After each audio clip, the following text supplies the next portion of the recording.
नमस्कार, आप देख रहे हैं राज न्यूज।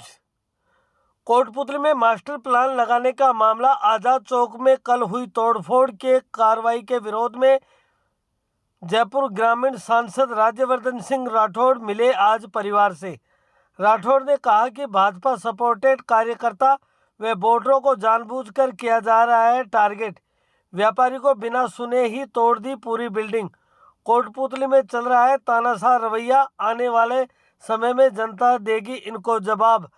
राज्यवर्धन सिंह राठौड़ ने कहा, सुनिए कोटपुतली क्या के कुछ अंदर कहा। जो कल कार्रवाई हुई वो लोकतंत्र की हत्या है। आप और हम सब जानते हैं कि पिछले 4 साल में राजस्थान में किस तरह से गुंडागर्दी बढ़ रही है, किस तरह से ये केवल और केवल अपनी कुर्सी बचाने में लगे हैं और जनता को अपने हाल में छोड़ दिया। लेकिन हालात यहीं तक ही नहीं रुके। सरकारी तंत्र के साथ गुंडागर्दी कैसे करी जाती है, इसका नंगा नाच कल कोटपुतली में देखा गया। और आज मैं बिदानी परिवार के साथ यहाँ बैठा हूँ। इनकी जो कितना इनके दिल में तकलीफ है, इनकी जीवन भर की कमाई किस तरह से सेकंडों में ढहा दी गई। मैं ये नहीं कहता कि कौन कानूनन जमीन किसके पास है। मैं ये कहता हूँ कि एक तरीका होता है संविधान के अंदर जिसमें हर नागरिक को सुनवाई का अधिकार है, अपने डॉक्यूमेंट्स पेश करके अपनी सफाई देने का अधिकार है। जिस तरह से ये नोटिस बिदानी परिवार के पास आया और उसके बाद इन्होंने डॉक्यूमेंट दिए, उसके बाद कोई कार्रवाई नहीं, सीधा इनकी बिल्डिंग गिराने का काम हुआ। और उसमें भी भेदभाव हो रहा है। और ये यही नहीं कोटपुतली में, ये पूरे राजस्थान के अंदर हर जिले में ये सुनाई देता है कि रंजिश की राजनीति, पॉलिटिक्स ऑफ वेंडेटा। इतना भद्दा लोकतंत्र के अंदर मैंने आज तक नहीं देखा। जो हमारे लोकतंत्र में सबको अधिकार है अपने विचार रखने का, अपने मन और भाव से वोट करने का, लेकिन जो सरकार बन जाती है वो हर एक नागरिक की होती है। जो कानून बन जाता है वो हर एक नागरिक पे बराबर लागू होता है। मुझे दिखा दीजिए राजस्थान में ये कौन सा कानून है जो कहता है कि कांग्रेस के लिए अलग कानून है और भारतीय जनता पार्टी के समर्थकों के लिए अलग कानून है। वहीं मामले की गंभीरता को देखते हुए जयपुर ग्रामीण सांसद राज्यवर्धन सिंह राठौड़ भी आज पीड़ित परिवार के घर पहुंचे और पीड़ित परिवार से पूरी जानकारी ली। राठौड़ ने कहा कि प्रशासन ने व्यापारी को बिना सुने, बिना समय दिए एक तरफा कार्रवाई की है। इससे न केवल स्थानीय व्यापारी में आक्रोश है, बल्कि राजस्थान सरकार का तानाशाह रवैया साफ दिखाई दे रहा है। आने वाले समय में जनता इनका मुंह तोड़ जवाब देगी। राठौड़ ने गहलोत सरकार को घेरते हुए कहा कि इस सरकार में ना महिलाएं सुरक्षित है, ना बेटियां सुरक्षित है, ना व्यापारी सुरक्षित है और ना ही किसान सुरक्षित है। राजस्थान सरकार में जिस प्रकार से असुरक्षा का वातावरण बना हुआ है, इससे आमजन भयभीत है, लेकिन राजस्थान सरकार किसी को डराकर वोट नहीं छीन सकती। राठौड़ ने पीड़ित परिवार के साथ आजाद चौक पहुंचकर प्रभावित क्षेत्र का दौरा किया। इस दौरान मौके पर मौजूद नगर परिषद एक्सियन दीपक मीणा से कार्रवाई की रूपरेखा की जानकारी ली।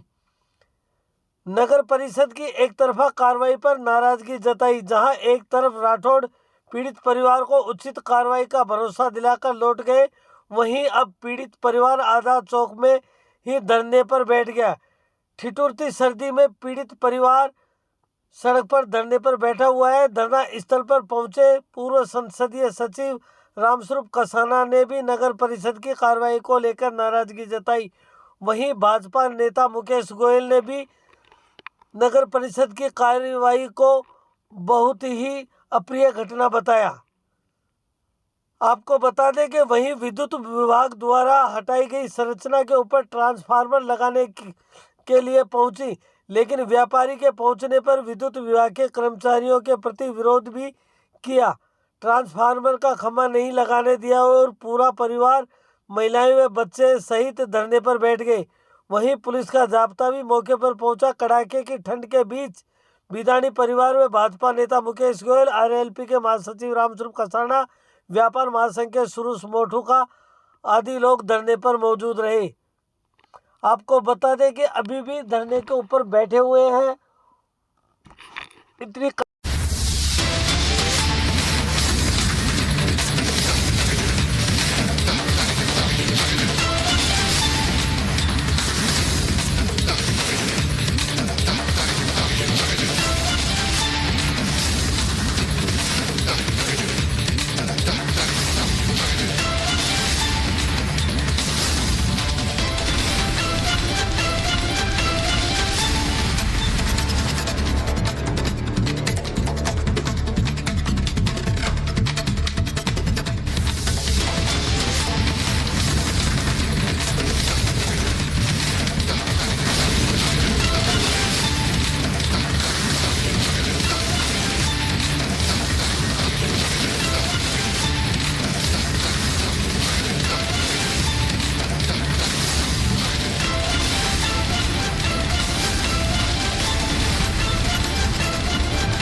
सुरेश मोठुका, महामंत्री किराना व्यापार समिति कोटपुतली। नगर परिषद द्वारा जो कार्रवाई की गई है भेदभावपूर्ण, इसके विरोध में बैठे हैं।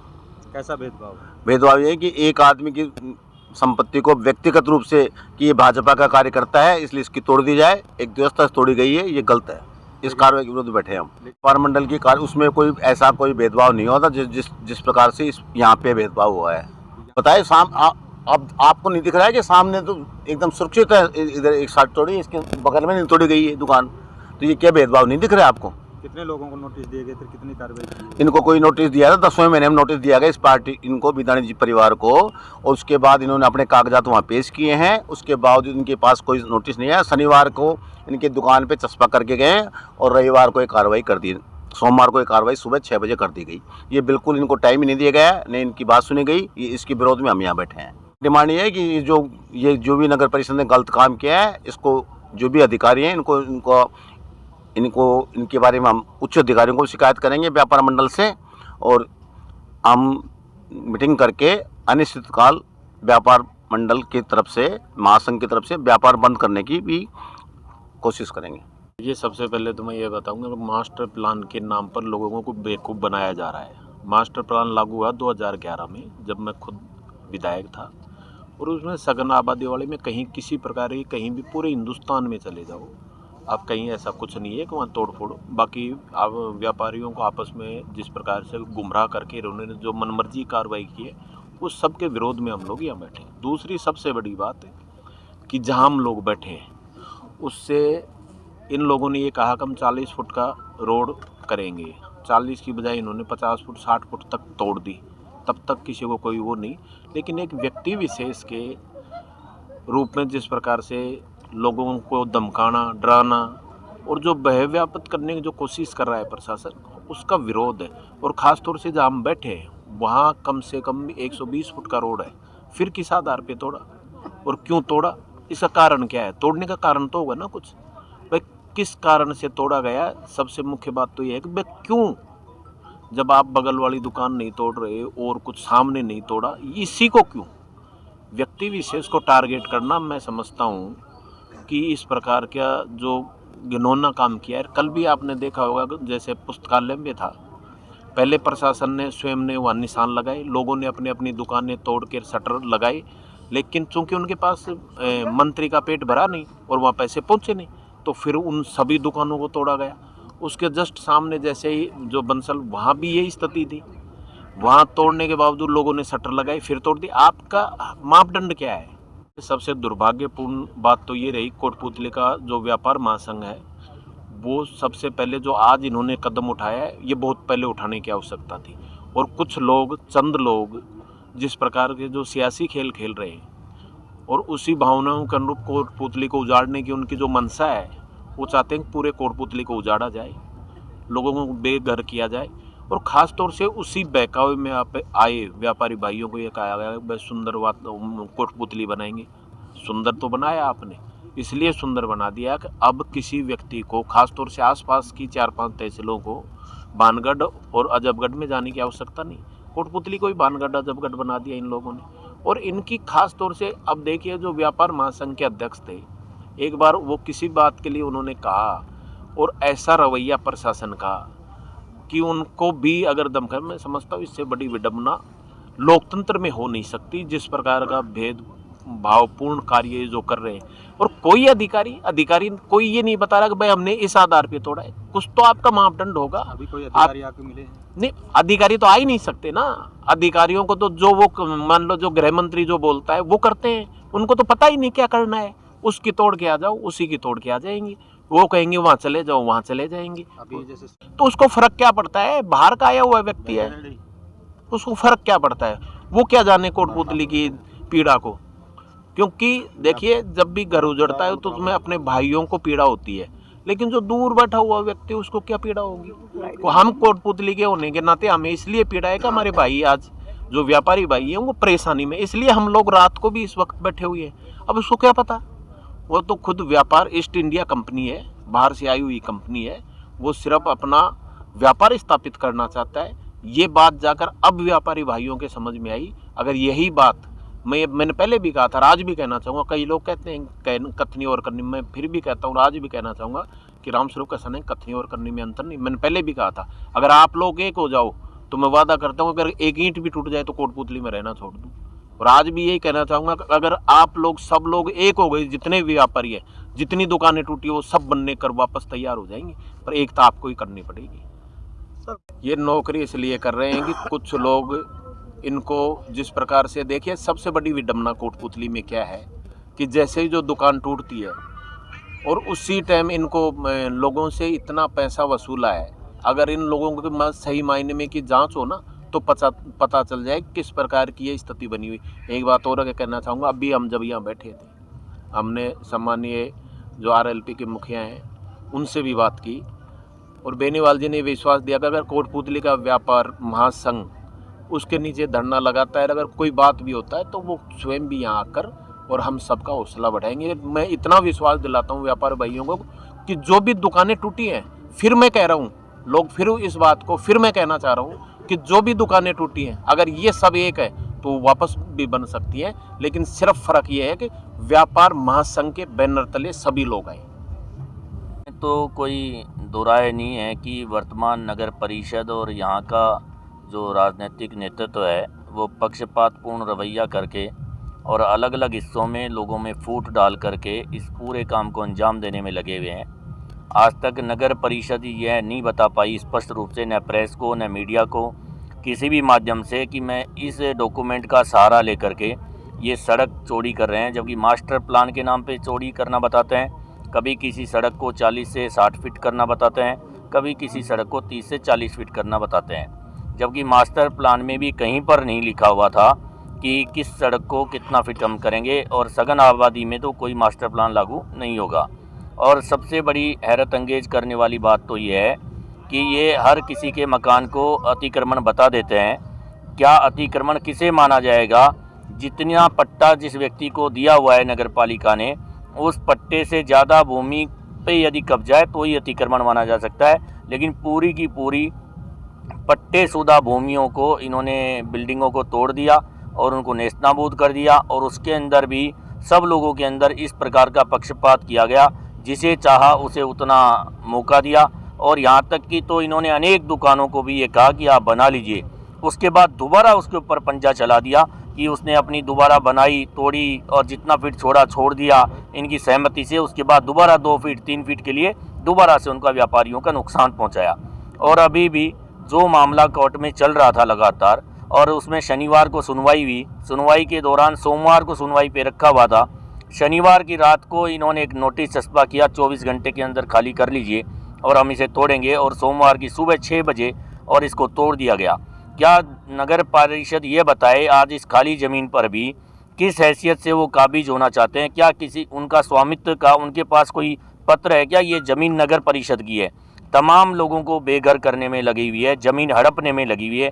आज किसी एक प्लॉट के ऊपर कोई भी व्यक्ति आकर कब्जा करता है उसे अतिक्रमी या गुंडा कहा जाता है, लेकिन स्वयं सरकार ही ऐसा काम करे, न्यायालय के आदेशों को नहीं माने, उच्च न्यायालय के आदेश को नहीं माने, और नगर परिषद ये लोगों की ज़मीनों पर कब्जा कर रही है। इससे ज़्यादा इस प्रशासन की और इस शासन की क्या गुंडागर्दी हो सकती है? लोगों की ज़मीन पर आज नगर परिषद गुंडा बन करके कब्जा करने में लगा हुआ है। देखिए, जो राजनीतिक क्षेत्र में जितने भी कार्यकर्ता काम करने वाले होते हैं, और सब लोगों ने, हमने बार बार लोगों को कहा, व्यापारियों को कहा कि व्यापार महासंघ के बैनर तले आप एकजुट होइए और एक साथ मिलकर के संघर्ष करिए। लेकिन उन्होंने जिस प्रकार व्यापारियों में, लोगों में, मकान मालिक, दुकानदारों में आपस में फूट डाल करके इस काम को अंजाम दिया है, और इस फूट के कारण कभी भी इन लोगों को एक नहीं होने दिया। और हम लोगों ने जब भी कहा कि जब भी आप लोग इकट्ठे होंगे, बैठेंगे, तो एक राजनीतिक नेता के नाते सब लोगों की जिम्मेदारी बनती है, सब आएंगे। एक बार आप सब लोगों को तो एकजुट होना ही पड़ेगा। और आज भी मीडिया के माध्यम से मैं फिर कह रहा हूँ, जब तक पीड़ित पक्षकार खुद इकट्ठे होकर के नहीं आएंगे, तब तक यह इनका दमन चक्र ऐसे ही चलता रहेगा, और एक के बाद एक मार्केट को टुकड़ों में एक काटते जाएंगे, तोड़ते जाएंगे, और लोगों को बेघर करते जाएंगे, लोगों की ज़मीन हड़पते जाएंगे।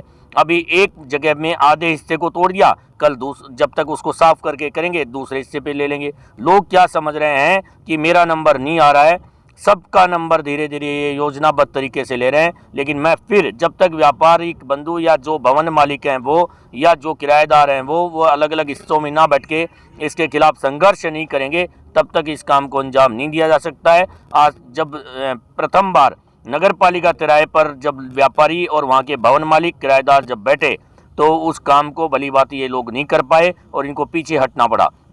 जिस दिन सब ने अपनी बिल्डिंग खाली करना चालू की, तब इनके हौसले बुलंद हुए, वापस इन लोगों ने उस पर तोड़फोड़ शुरू की, और फिर थोड़े दिन रुक करके वापस वही काम को अंजाम दिया। मैं कुछ दिन पहले भी इस मार्केट में आया, लोगों से आग्रह किया कि आप सब लोग एकजुट होइए, धरने पर बैठिए, अपनी बात को रखने चलिए, हम लोग साथ चलेंगे। लेकिन हिम्मत जुटाने की बात है, एक बार हिम्मत तो सबको किसी न किसी को जुटानी पड़ेगी। और जब भी जो इस पूरे काम में जनता के प्रति सरकार अपनी जिम्मेदारी से हट रही है, और जब भी कोई इस काम में बुलाएगा तो जाएंगे, बैठेंगे, और उनके साथ होने वाले अन्याय के खिलाफ हम खड़े रहेंगे। आपने पहले भी देखा, इन्होंने सड़क बढ़ाने के नाम पर जो पुलिस थाने से जो रोड उमराव सिनेमा तक जा रही है, जिसमें शनि मंदिर तक इन्होंने चौड़ी की, लेकिन उसका कोई डेवलपमेंट बिना किए उसमें एक चीन की दीवार खड़ी कर दी गई। पूरा दीपावली का सीजन व्यापारियों का खराब कर दिया। व्यापार कोटपुतली से नारनौल और पावटा जाकर शिफ्ट हो गया। आज व्यापारी अगर थड़ियों पर बैठा भी है तो उसके पास व्यापार नहीं है। कोटपुतली के डेवलपमेंट का और जिला बनाने का नाम लेकर के इस कोटपुतली को बर्बाद करने की साजिश जो रची जा रही है, बहुत ही निंदा के योग है। और इन्होंने उसके बाद उसका तो डेवलपमेंट किया नहीं, अब दूसरी सड़क का नंबर ले लिया और कल तीसरी सड़क का नंबर लेकर के लोगों को बेघर करने में लगे हुए हैं। इस प्रकार का जो षड्यंत्र इस कोटपुतली के जनप्रतिनिधि द्वारा किया जा रहा है, मैं उसकी निंदा करता हूं और फिर उनसे मांग करता हूं कि व्यापारियों की बात को सुने, जायज़ बात हो, अगर किसी का अतिक्रमण हो तो उसे उठाने का काम करें, लेकिन अतिक्रमण की आड़ में पूरे के पूरे मकानों को ध्वस्त करने का काम जो ये सरकार कर रही है, मैं इसकी निंदा करता हूं और निश्चित रूप से पार्टी इसके खिलाफ संघर्ष करेगी, आंदोलन करेगी और वापस हमें सड़कों पर उतर करके इनका जवाब देना पड़ेगा।